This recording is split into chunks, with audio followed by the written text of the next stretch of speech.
Alright, today we're going to try Star Wars, the arcade game. I remember seeing this cabinet when it first came out. Whoop, I guess you shouldn't put the cartridge in the game thing. I'll reset it. And there it goes.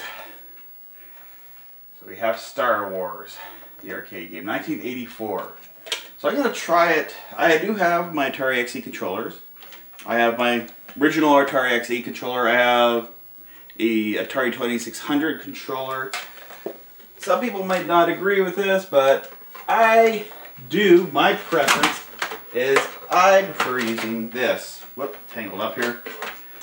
This, for playing any games, the greatest controller ever made, the Sega Genesis controller. Which does work. I don't know if this one works because I haven't actually used this thing. Oh, that Genesis controller didn't work, so I'm just going to use the original joystick for this. One of the first things, the problem is down, and it's kind of like just the up and down just seems a little bit off. And then you just blast away TIE fighters, all that Star Wars goodness.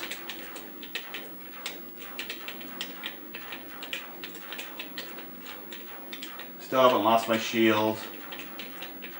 I did play a disc drive version of this before, and I think it was a tad better. It was like more vector graphics based.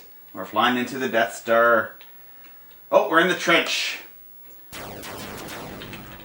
So this is the easy. It's on easy right now, so I'm not actually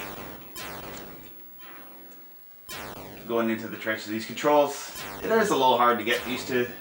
Back is up and down is down. I don't know, some flying games, I think it's a little different.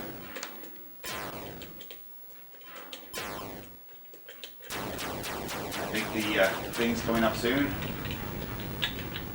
And look at that destruction of the Death Star. Isn't that beauty? Isn't that just graphics? And then there's the second wave.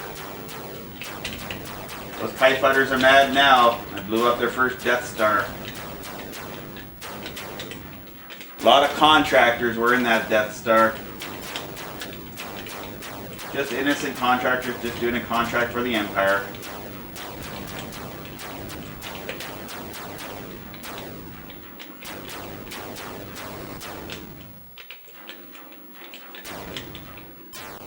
Going in the Death Star. There we go. Now we're gonna take on the towers. Oh, I think I hit a tower. My shield's down to 6.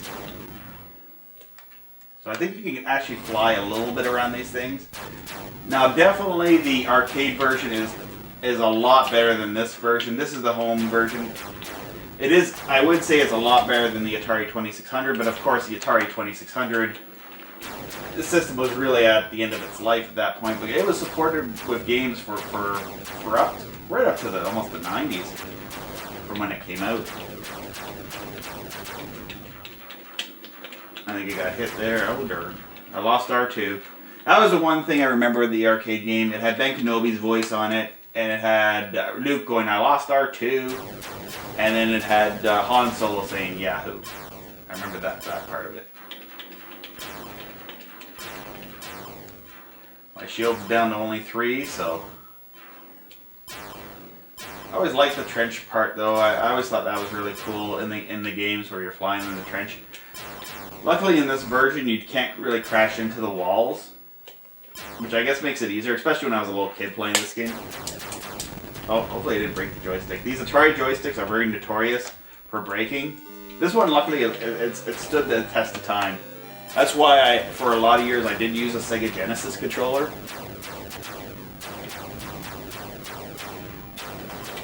Blast those TIE fighters.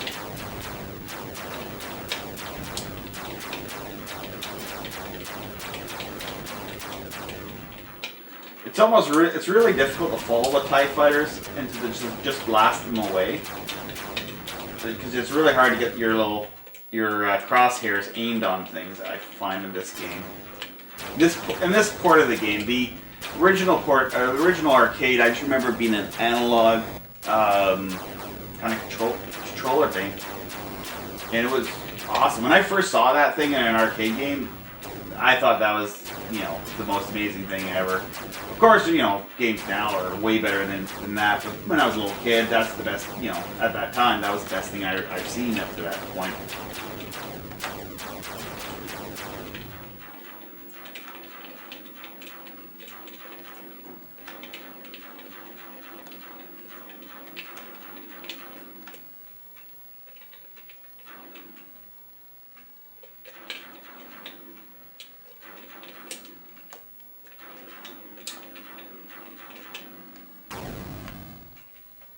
For shooting one shield for shooting all towers. Use the force. At least they can put the text in there. Whoa, I got Tetris pieces flying at me. Oh no. I don't remember red and purple borders in the trench in the Star Wars movie, but in the video game it's here. Oh, shield's gone. And the Empire has won. So that's Star Wars the arcade game for the Atari XE.